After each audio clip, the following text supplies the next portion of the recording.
Welcome. I'm Betsy Liley. I hope you can see my screen now.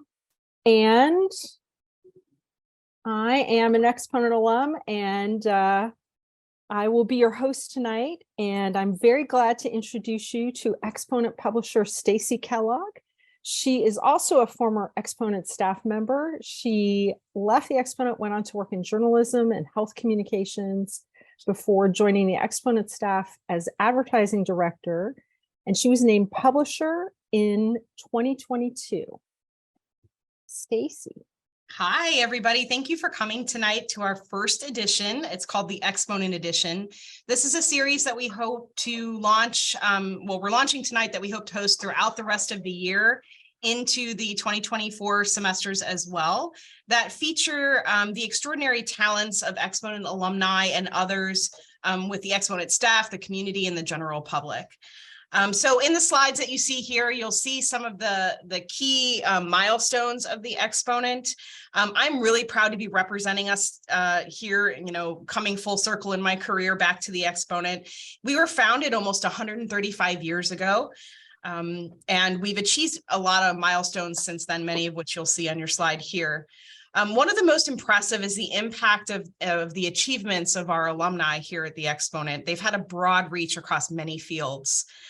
2 U.S. ambassadors and 1 presidential cabinet member are among our alumni. We've had business leaders, including Orville Redenbacher, the popcorn magnate, and current leaders in the food business. Andy Berliner is one of them, the owner, founder of Amy's Organics.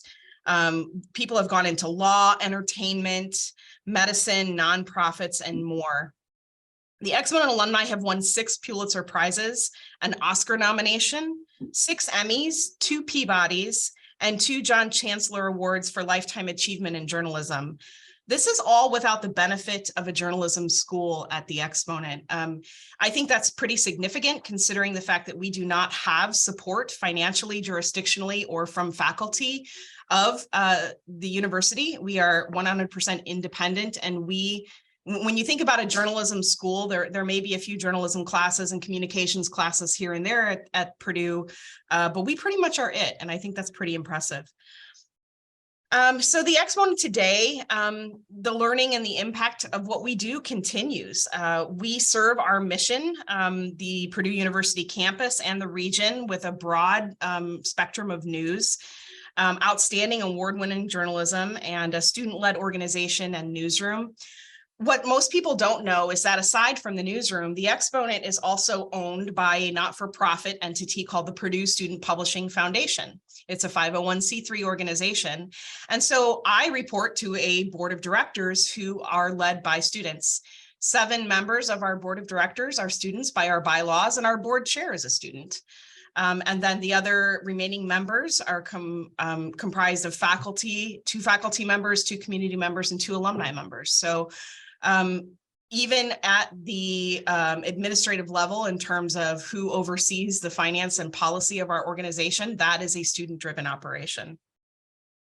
We here at the Exponent remain a free publication. You won't hit a paywall when you access our news.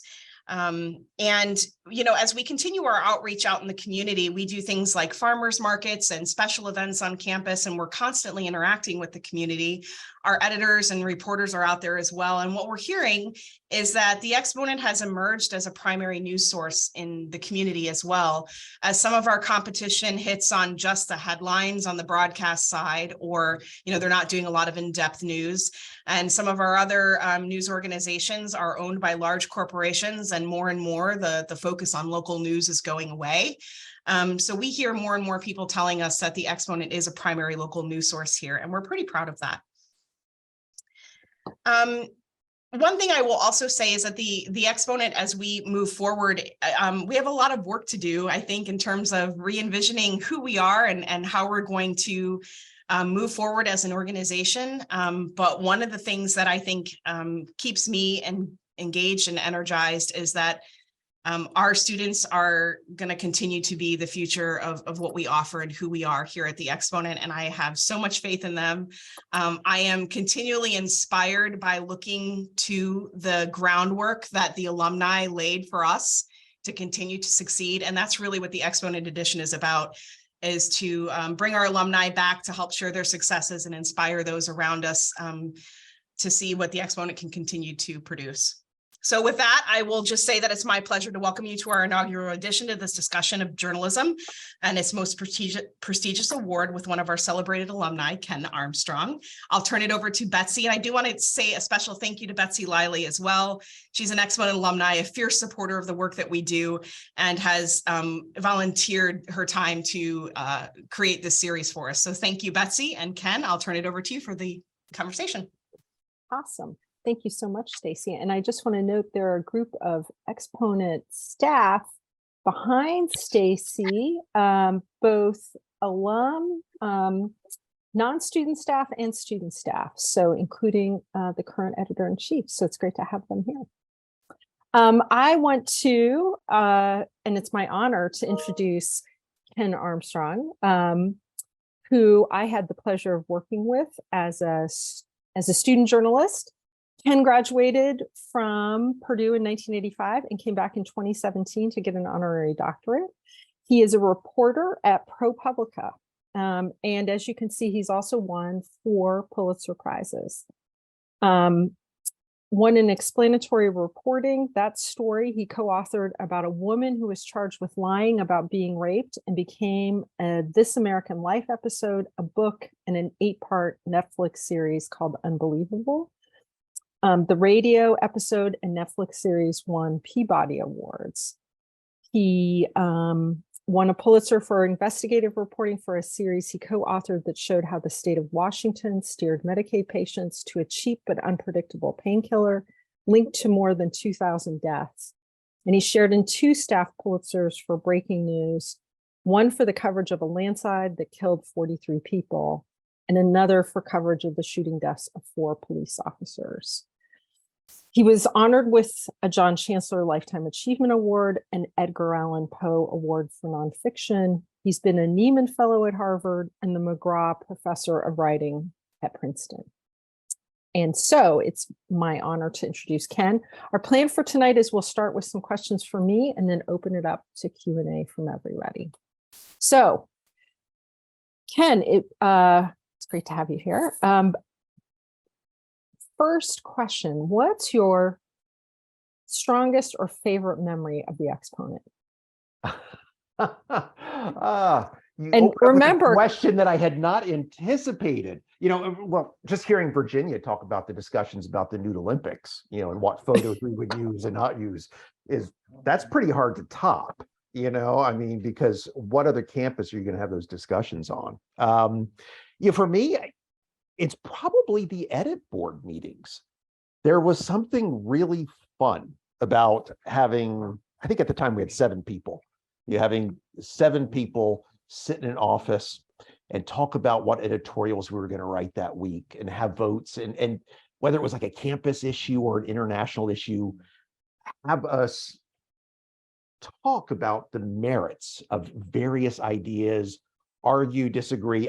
I don't know that our editorials changed even a single mind of a single reader anywhere, but those conversations to me were always a lot of fun. And so were the Halloween parties. So edit board meetings and Halloween parties, one or the other. Awesome.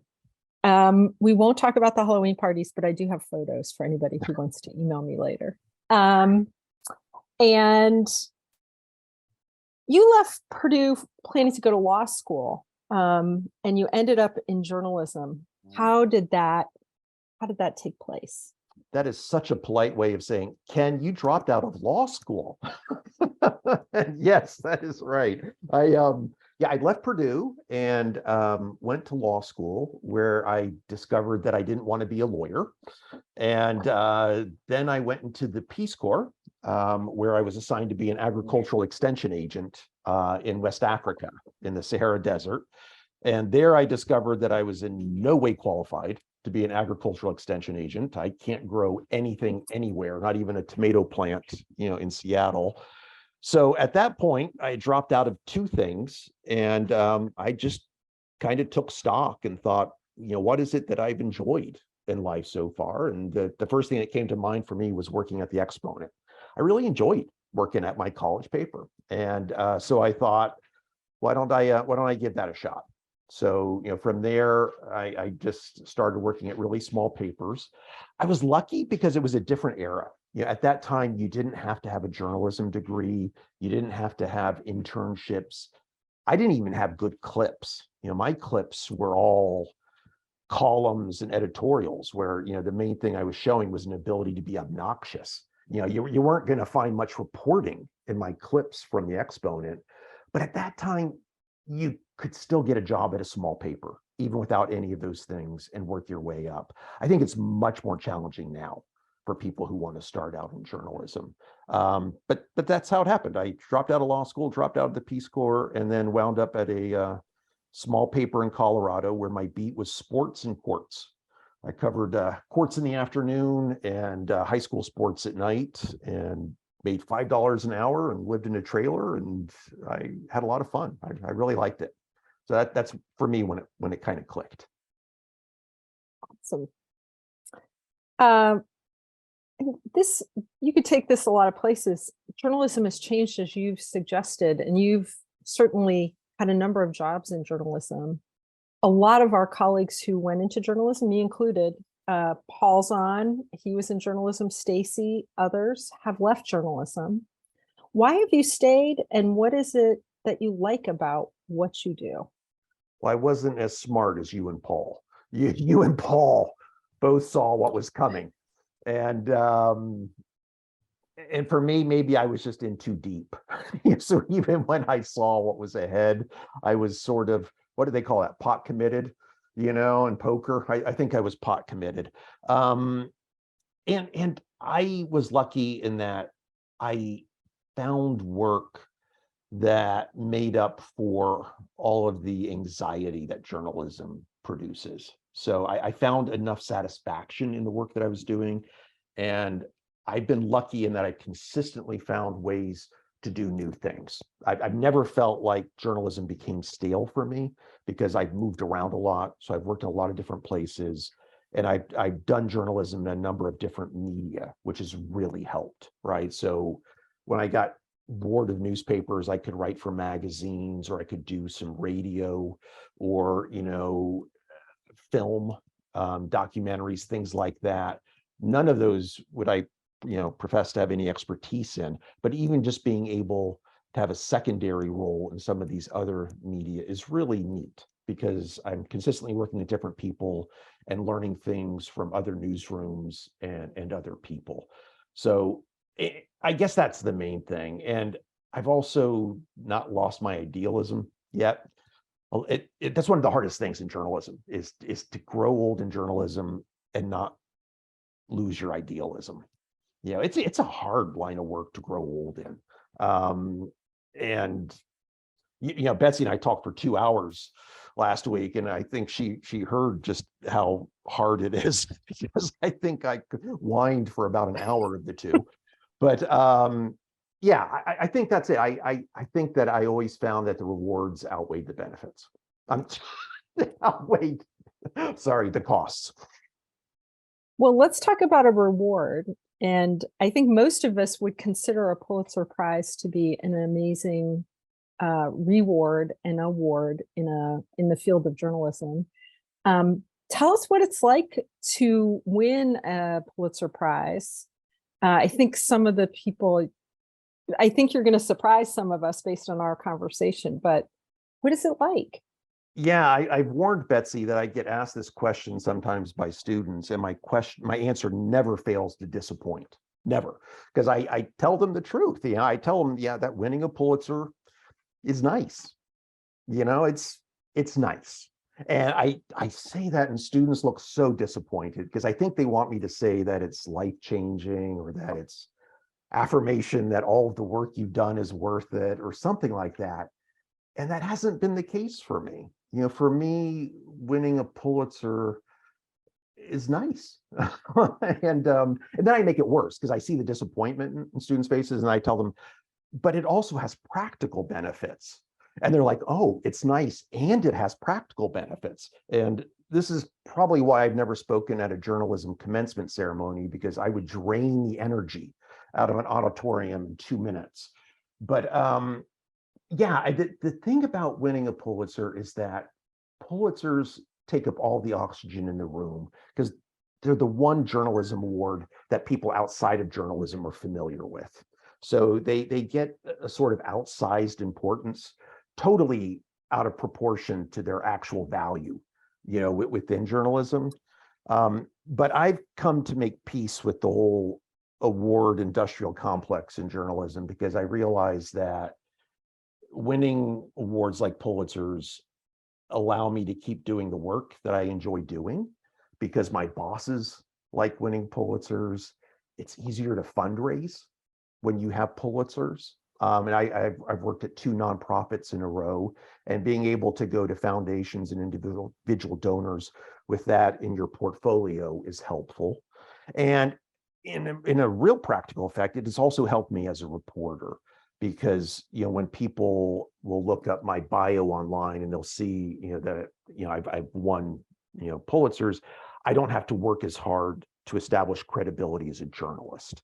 So it opens doors in some ways that otherwise I would probably have to push on a little bit harder.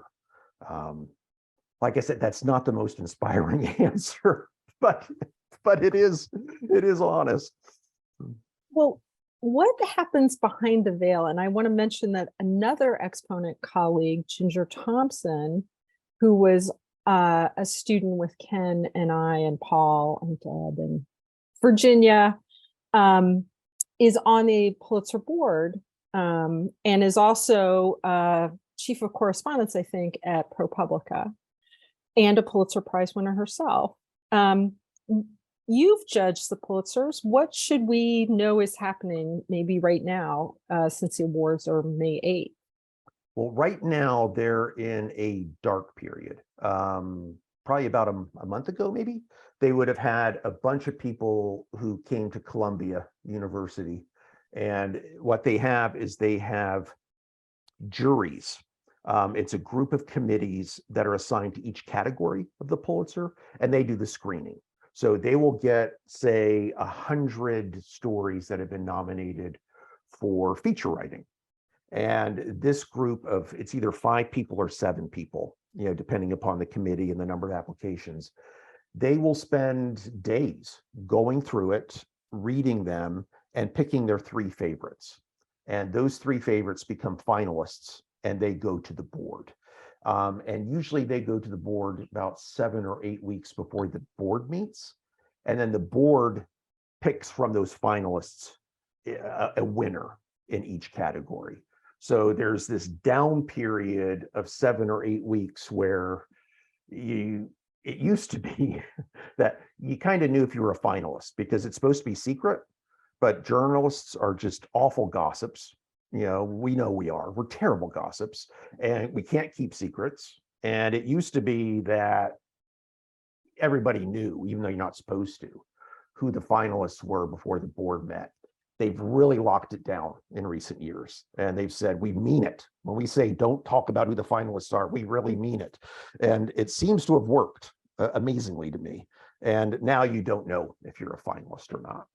But I don't know, the board usually meets over a weekend.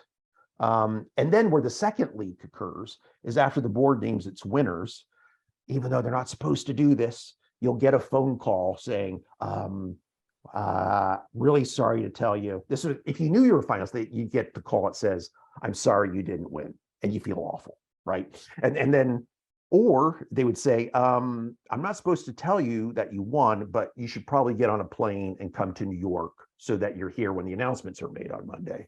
And then you act like you're surprised. So you're just in New York for no reason, you know, and then you're in the newsroom, the announcement comes and you act surprised. And we're terrible actors. We're just terrible actors, but you will see some shots, and Paul would appreciate this. I always felt sorry for the photographers because they're taking pictures of people who a good number of them are acting like, like this, and they already know that they won. But anyway, so a lot of those photos you see, don't believe the people are acting. Well, I want to open it up to others for questions. If you have a question, you can put it in the chat. You can raise your hand. You can come off mute and ask. I have a whole host of other questions, of course, for Ken, because now I have them right where I want them after many, many years. This is like being in an edit meeting, talking about the edit page. But does anybody else have a question? Paul? Yes. Ken, this was, it's always good to see you. It was, Yeah, good to see you. One of the biggest things when we talk about journalism, and especially when you get into these type of stories, is the sourcing and having multiple sourcing on that, especially on some of these stories that are highly sensitive, highly volatile. You've got getting people to go on the record on things. And when it came, I remember going way back when you were at Seattle with the University of Washington football team, which was really, since I was in sports at that time, and you know, seeing your name pop up on that, and that was the team that Purdue had played in the Rose Bowl as well. Mm-hmm. But I remember reading that story and thinking that that's a lot of sensitive issues on that, and trying to get multiple sourcing and confirming sources. How do you cultivate those sources? And for a young journalist, that's hard to do, to cultivate that and have multiple confirmations and to track those down, especially on a college campus when, as we all know, you know, that's another tough place to be. Yeah, you know, for me, I have worked less in that realm where you're getting multiple anonymous sources than I have in the documents realm. I use sources more to guide me to records that I may not know about, and then I'll build the story as much as possible on records and things that have a stronger foundation than how people remembered something. But that's a luxury that I have in the kind of reporting I do. Like say your beat is national security reporting. You're probably not going to have that luxury. You're going to have more difficulty getting to the types of records that I rely on. But like take that story about the University of Washington football team. We were able to get some really unusual records that sources helped point us to. And one of them was, on that football team, football players would remain academically eligible by taking Swahili courses. That was the famous gut course at UW, the one you would go to if you were in danger of becoming academically ineligible. You wouldn't think so. I would think Swahili would be a very difficult course to study. But at Purdue, the professor, to put it charitably, was accommodating. Like the football team would be at away games and he would fax the exam to them. And then coaches would fax the answers back. And I'm sure I'm sure that the players all took the exam, and the coaches, very studiously, applied, were proctors, right? I mean, it was just, it was nuts. And what we were able to do is we were able to actually get transcripts of at least two football players to show. One had 30 credits in Swahili, and it's how he stayed above the 2.0 line. Another had 25 credits. And one of the players, there were 6 times he was in danger of being academically ineligible, and each time the cure was Swahili. He would take Swahili and he would get back above 2.0. And the reason we were able to get those transcripts, you shouldn't be allowed to get those, right? Because of FERPA, because of the federal privacy law applying to school records. But both of those players had died since the Super Bowl, and privacy rights die with the individual. A lot of people don't know that, or don't see that there are opportunities to get records that otherwise would be closed off. So, I made the argument to the University of Washington that, FERPA didn't apply, and they agreed, and we were a very litigious paper, so they knew that we would sue if we thought we had sufficient grounds. And they gave us those transcripts. And there's something so powerful about being able to show a transcript that shows what I just described, as opposed to having sources saying, football players would take Swahili when they were in danger of flunking out. So for me, with sourcing, I always try to get the best record possible for whatever it is I'm writing about. I will use recollections at times, but I rarely use anonymous sources. If I do, I use it very lightly. And I will want it to have multiple people on the record. But it was almost a matter of pride. Like when I was at the Seattle Times, I think I can only think of one series where we used any anonymous sourcing, because people are often suspicious of it, and rightfully so. They have reason to be suspicious of anonymous sources. Thanks, Paul. Thanks, Ken. Other questions?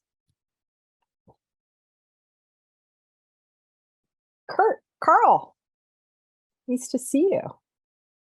Hello, everybody. First, thanks to whoever pulled this together. I always enjoy conversations with people smarter than me, so this is fun. You may have misjudged the room, but yeah. Hey, I speak sarcasm. That's another thing I learned at the Exponent, was the fine art of, I don't think that word means what you think it means.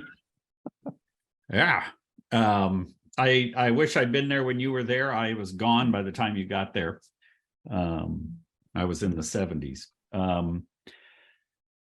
I was fortunate to meet Ted Koppel, and someone in the crowd asked him his opinion of some specific journalism school. I forget which one it was. And help me, Betsy, does Purdue have a true journalism school? No. Okay, good. I can feel smug then, because Koppel waited for the answer. And this was in a room, this was at an association I was in, the Radio Television News Directors, RTND. And so it's filled with a bunch of journalism nerds. And this was back in the late 80s. Mr. Koppel, what do you think of, I don't know, Columbia School of Journalism or whatever? And turned out it was the professor from that school with a bunch of his minions around him. He brought some of the class. And Koppel thought for a second, and he said, I wish journalism schools did not exist. That he found it dangerous for people to want to be a journalist and go to school to be a journalist. He said, go learn to be something else, an engineer, whatever. He listed 5 or 6 different professions. Study to be something and then become a journalist. And that will make you a better journalist. And, the room went, well, ooh, snap. But I went, yeah, because I thought back to our edit board meetings and our, happy band of pirates that was out there crusading against the forces of evil in room B50. And it really made a difference. What's your opinion on the path people should take in journalism now? There's a lot of new channels open. I could hang a TikTok channel out there and post content without an editor. We don't have an edited press. So what's your feel on journalism schools and the edited press? I feel like the Exponent is a better education than you would get at any journalism school in the country. And I've been to a lot of them, but when you're at the Exponent, you're actually doing journalism, and you learn by doing, and you learn from your mistakes, and you grow. And to me, the idea of getting a 4-year degree in journalism without actually working at a paper along the way is such a missed opportunity. And when I went to law school, even though I dropped out after a year, I learned a ton that I've been able to use as a journalist, because I learned about legal research, I learned about legal writing, I learned the vocabulary.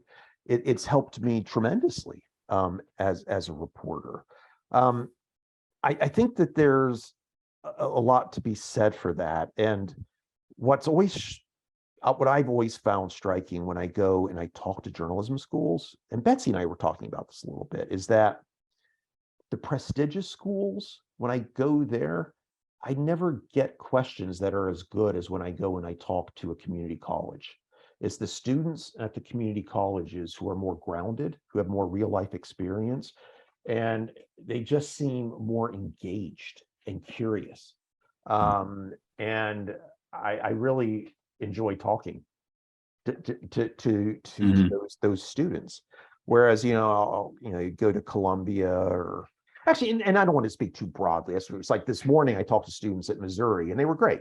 It was a Zoom thing, but in general, I think that when I was a young journalist, I learned a lot of rules that were kind of accepted wisdom. And I think that they were accepted wisdom because they came out of journalism schools in a lot of ways. And I've spent 25 or 35 years unlearning a lot of those rules. A lot of what I learned as a young journalist they were bad lessons. They just, or things had changed. In fact, I gave a talk at Penn State one time about lies my profession taught me, because I really do feel like a lot of what I was taught as a young reporter was not only wrong now, it was wrong then. And it was just because it was conventional wisdom and people weren't willing to push back on the idea and say, explain to me exactly why I need to do this in the way that you're describing. And a lot of times, when you would push back, the answers weren't convincing. So I think a lot of times that traces back to journalism school dogma. Same time, I do think in journalism schools, you could learn some really good skills now. I do think that there are some practical skills, like data skills that, if I were, in a journalism school, I would really benefit from taking some courses like that. I would probably stay away from theory. I would probably stay away from some of the other courses, but practical skills and ones in which you're actually doing. You're going to learn more from Virginia than you are from any professor at Columbia. You just are. And I wish more students recognize that. Can I ask? Oh, sorry. Go Just ahead. a quick follow-up point that, I remember my counselor, I was in the School of Ag. My counselor learned, he was hacking on me for poor grades in a couple of channels. And he said, what are you filling your time with? And I said, well, the Exponent, its deadline is after supper. And I also make the plates for the press, and that often runs until 1 or 2 in the morning. Paid well. And he sat back in his chair, and I did not expect him to say this. He said, in all my years in counseling, he said, I have noticed that any of my students that serves on the Exponent tends to grow up into an adult faster than the students around them. I don't know if that applied to me, or nor I. Yes, but I do think there's something to that. It's an enormous responsibility at a young age, putting out a newspaper, and it requires a lot of teamwork. And you're not going to get that type of responsibility in too many other settings at that young of an age. Ken, I hope you don't mind if I jump in here, and I know there's some questions potentially in the newsroom, but you talked about fundraising, you talked about data. The world of journalism has changed when I left journalism to when I started fundraising for a national news organization, and kind of the pressures and the dynamics of social media, 24/7 news cycle. You're certainly, I would think, in a slightly different dynamic because of the kind of stories you do that are longer term. But will you talk about some of the real challenges of raising enough money to stay in business in journalism, and the kind of metrics and things that are used to evaluate or to judge journalists now? Yeah, it's things have changed so dramatically because when me and Paul were starting out, we were at papers that probably printed at night, or they were either PM or AM papers you know, you might have had multiple editions, but they were basically the same, right? With it's a little bit of tweaking for individual communities. So you had one deadline. You got your work done, you made your deadline, and you went home. And then when everything went online, you were constantly updating stories, right? So you had multiple deadlines. You would put the story online, then you would update it, then you would update it, then you would have a final deadline for print, and then you would have to turn over to Twitter, and you would have to do your social media copy. There were so many demands and deadlines constantly rolling at you that's very stressful. It does give you a chance to reach people in all kinds of different ways and to give them the most recent news efficiently. There are a lot of advantages, but it's really stressful. And this was all happening as staffs were getting smaller, right? So the demands are growing as the staffs are shrinking. And I think that's why so many people have left journalism. They were like, this cannot hold. This is not realistic, and this is not a supportable business model.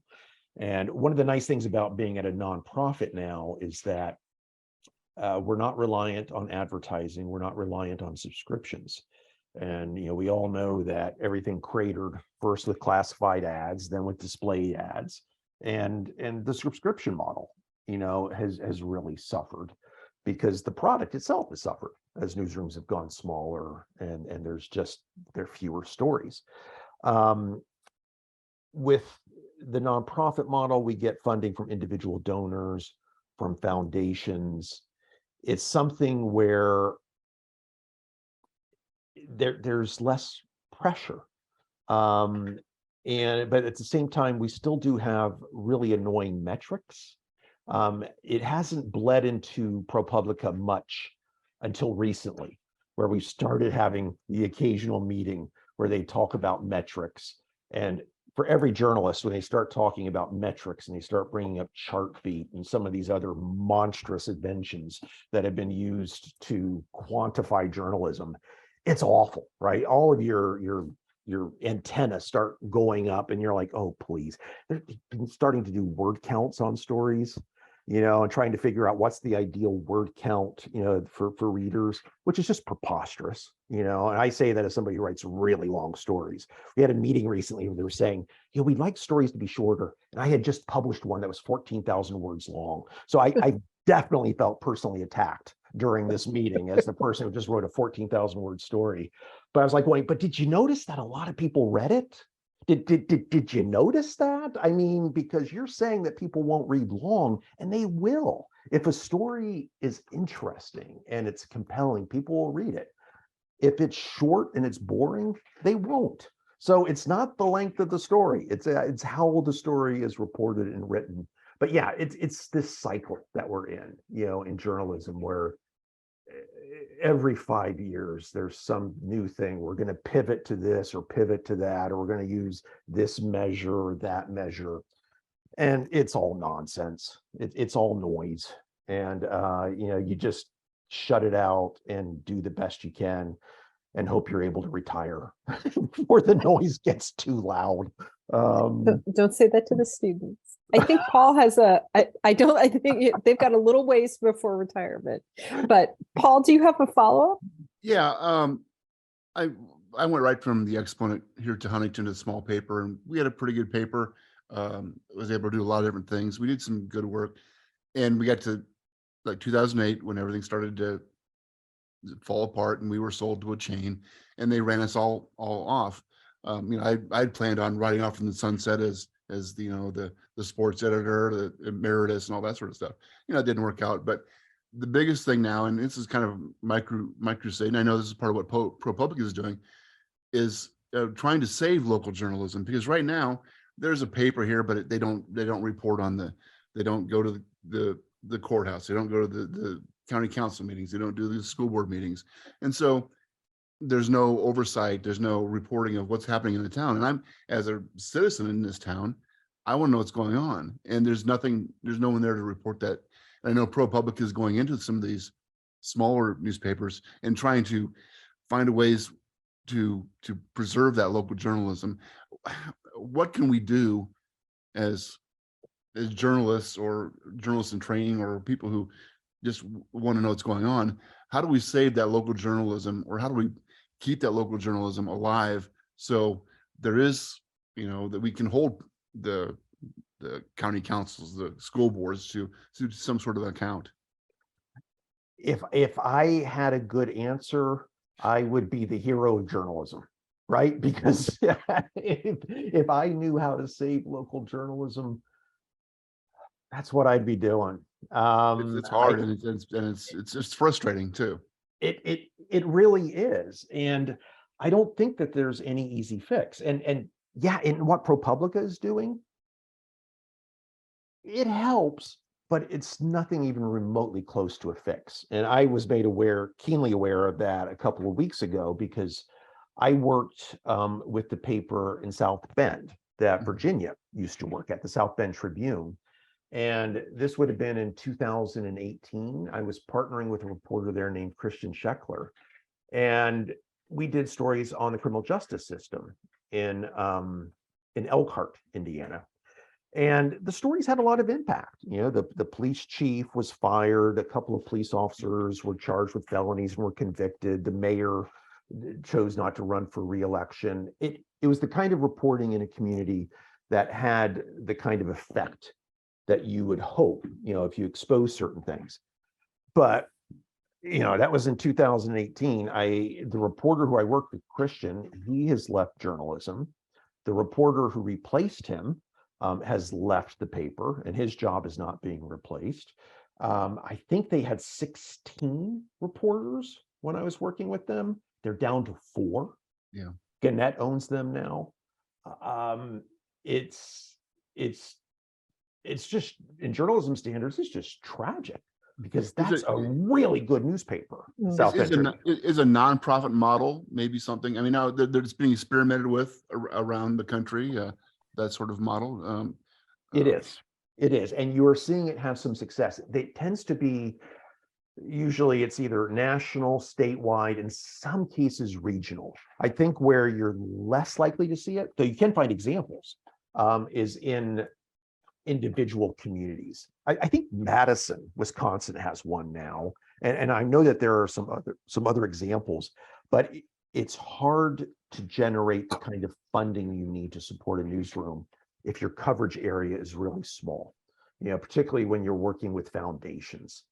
Betsy is much more familiar with the foundation world and its priorities than I am, but we get some really odd grants. Like we have one where we are being paid, I can't remember, for X number of years. And under this grant, the stories have to go to covering stories in New Orleans, Mississippi, and New Mexico. Who came up with that, right? I mean, what do New Orleans, Mississippi, and New Mexico have in common? And but it's the money. The Kresge Foundation, maybe. I don't know. I tend to be one of those people who's oblivious of where the money comes from. I'm much more comfortable that way, because I don't want anybody telling me that the money's coming from here or that, because that might make me feel like there's a suggestion I'm supposed to go in a particular direction.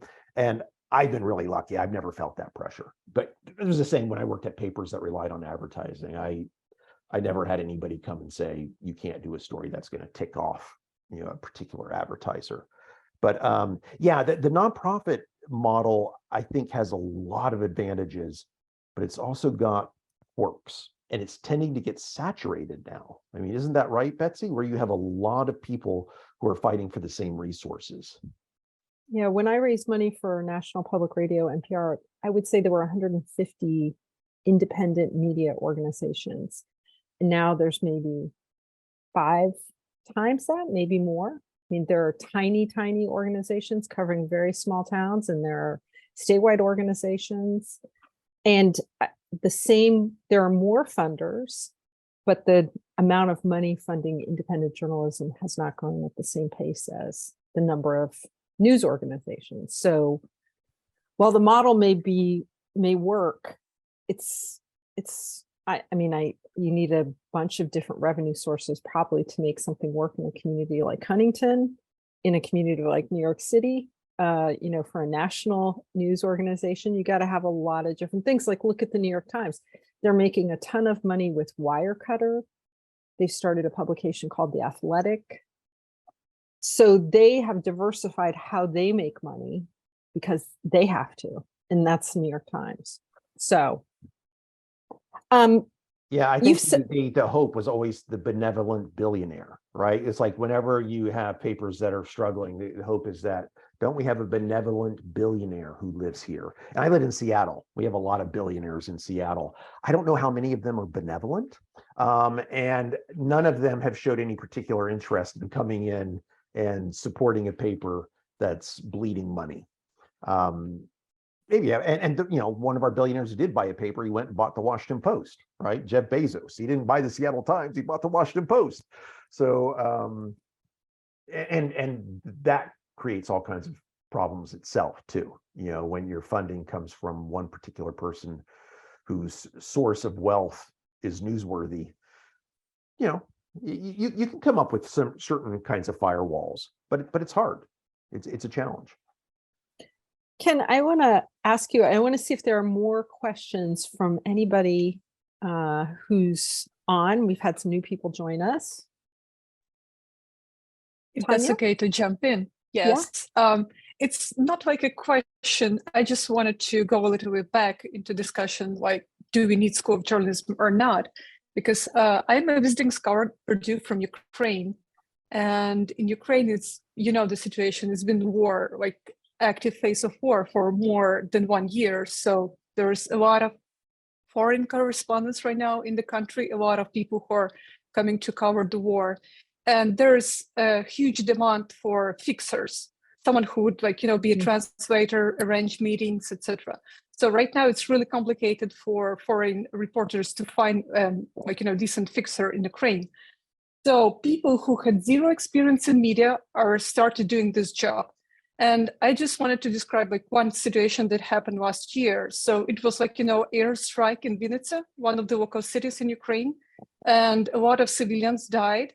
And it was a case when Italian TV team, they went to hospital. Yes, you know this case, right? Yes, they went with a fixer who wasn't a journalist himself. They went to hospital to visit a woman who was in a critical condition, and her family decided not to tell her for that moment that her daughter died in this airstrike. So basically, she learned that from this TV crew who came in and started asking questions. My point is, like, at one hand, I understand your argument for, like, you know, people don't always need to be journalism grads to do the job. But sometimes you need to know the basics of the profession to do this job, because in case that person who took this TV people into the hospital, he would probably understand that, like, this is not the ethical thing you do in case you work as a journalist. So, I mean, there's also disadvantages of not having that sort of, like, you know, knowledge, like basics of the profession. You know, I think, unfortunately, even a lot of experienced journalists would have made that same mistake. I think a lot of times, particularly when you're working on news as it's unfolding, we move too quickly, and we're not sensitive to all of the ways in which we can traumatize people. And what happened there, I think there are parallels in all kinds of reporting that I've seen. And there's more emphasis now on trauma-informed reporting. The DART Center at Columbia does terrific work on that. They have great guidelines, but not every reporter spends time with them or consults them, you know, even though they can be invaluable. You know, and to me, it's like one of the things, though, like from Carl's questions, like having expertise in something is really helpful. When I was at the Chicago Tribune, I was offered the job of being the bureau chief for Moscow. And you'd think that that would be a great job. I looked at it and I don't speak Russian. I have no expertise whatsoever in Russian history. I would be stationed in Moscow, and at that time, you know, we had our son was 3, and we were about to have our daughter, so we were going to be living in a 3rd floor flat in Moscow, and I would be traveling 6 months out of the year, going to places where I'd never been before. Do you mind asking which year was that? That would have been I left the Tribune in 2002. So it would have been either 2001 or 2002. And Yes. I just Okay, recognized that I was utterly unqualified to do the work, and there was something that's incredibly arrogant about the idea that as an American, you can just be dropped into Moscow, right, and be expected to be a foreign correspondent and do work. I was thinking, maybe let me have a little bit of time to learn it. And so I said no. I knew that was not something I was suited to do, but that is a model that happens often. We just drop people in places where they learn as they go, but they can also do harm as they go. I'm not sure you should be learning the trade in Moscow, as a correspondent. Back in 2001, Moscow still had the remains of independent journalism, because later, Putin destroyed all the independent media in the country. So it wouldn't make any sense if you go later. No. Thank you, Tanya, and I'm glad you're at Purdue.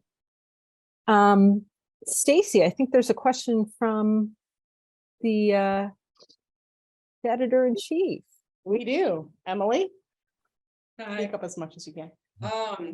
So what advice do you have for the more student-centered issues, like the student-centered journalistic issues? Like, you work a lot with, I'm sure ProPublica has, you mentioned you have Pulitzers, and that makes it a lot easier to gain credibility. We don't have any Pulitzers, and we also don't have any degrees. So what do you have to say about how we can sort of grow credibility with people here? And also, we cycle out a lot. It just takes about 4 years at most. So getting access to public records can also be a problem when sometimes that takes a really long time. What advice do you have? In terms of building credibility, you're already doing it. I read the Exponent, and you're doing better work now than we did when we were there, and it's not even close. And the quality of coverage that you're doing on breaking news and with public records and with serious issues, and I don't say this to shine anybody on, but it's really impressive.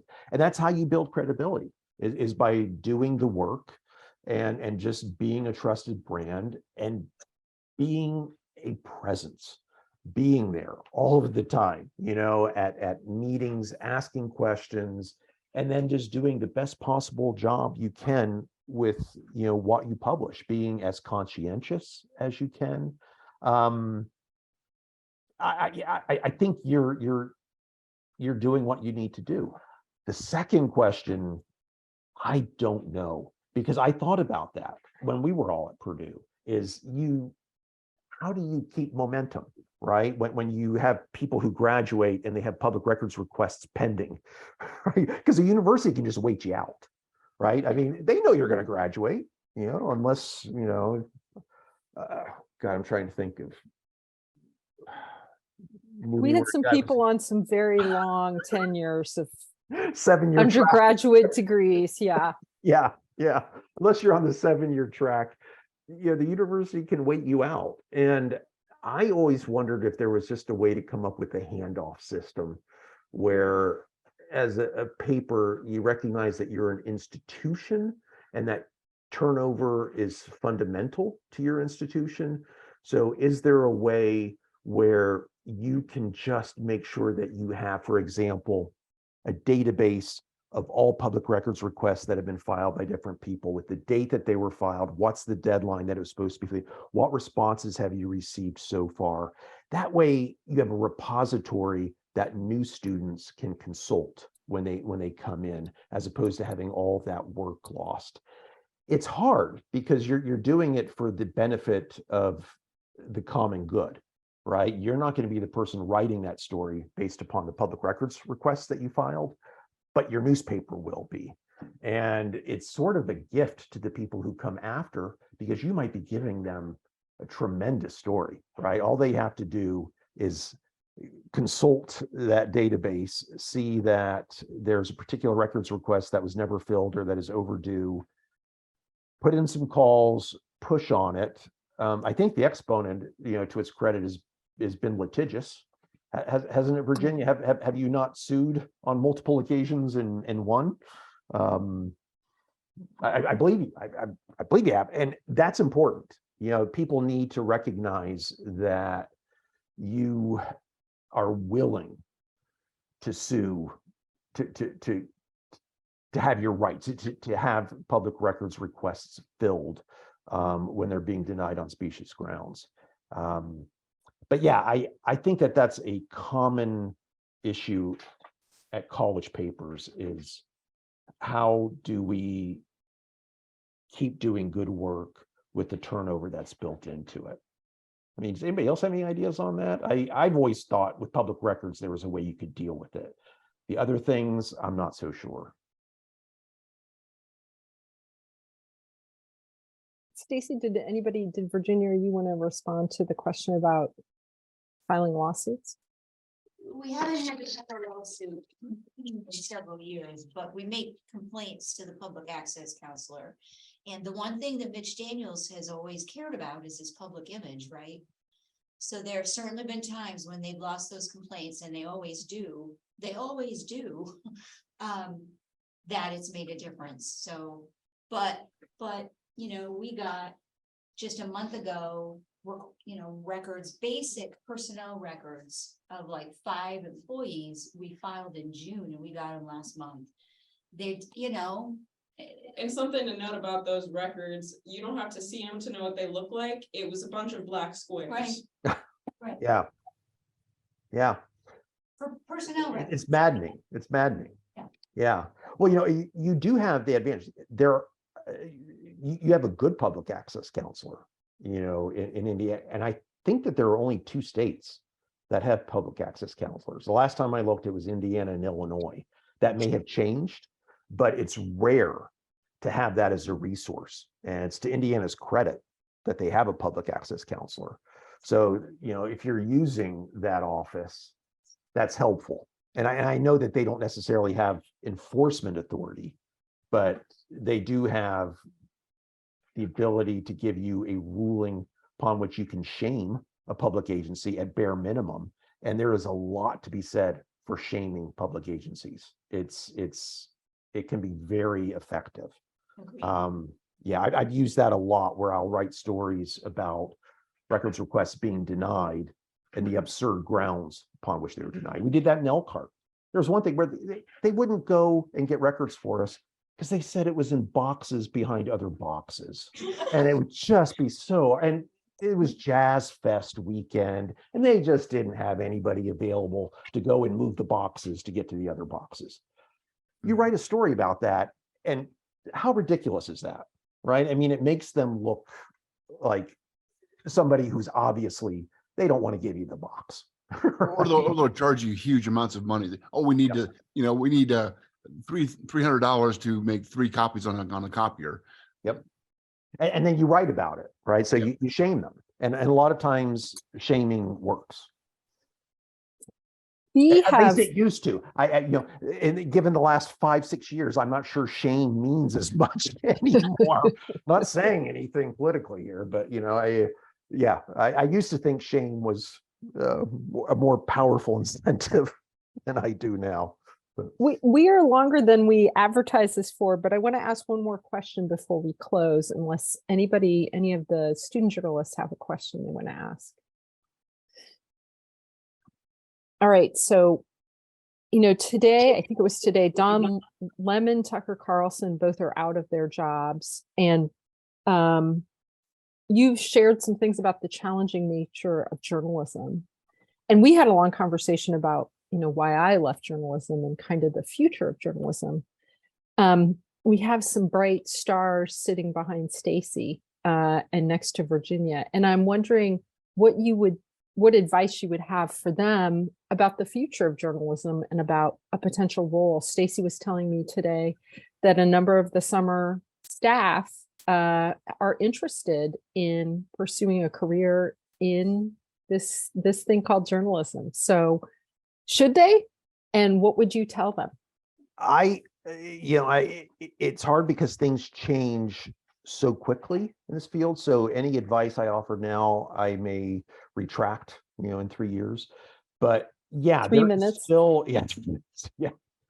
There is still a place for it. My advice would be, this kind of goes with something that Carl was saying, coming up with an area of expertise, something that you can own that other reporters would shy away from or would be intimidated by. You know, like if I were starting out in journalism now, I would find a field that I was confident was going to grow in importance, but was just hard to figure out.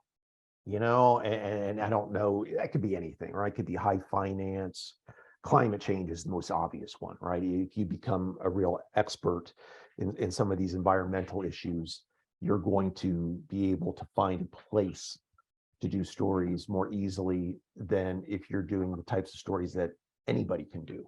So I wish that I had learned foreign languages. That would have made me more hireable. I wish that I had developed expertise in more things than the law. But the law was really helpful.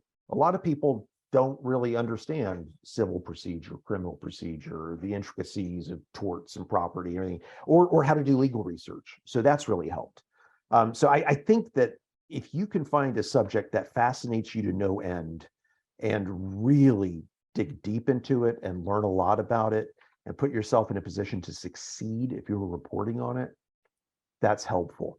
The other thing is just to have your eyes open and know what you're getting into. I think there is so much stress in journalism, and some people go into it and they're not ready for it, or they don't anticipate it. They don't have coping strategies in place. I wish that I had. You know, I talked about this a lot. I wish that I had known how stressful journalism would be and had made plans around that earlier on. But we're getting better with that. You know, journalists, you know, we're not as full of, you know, the toxic chest thumping stuff as, you know, we used to be.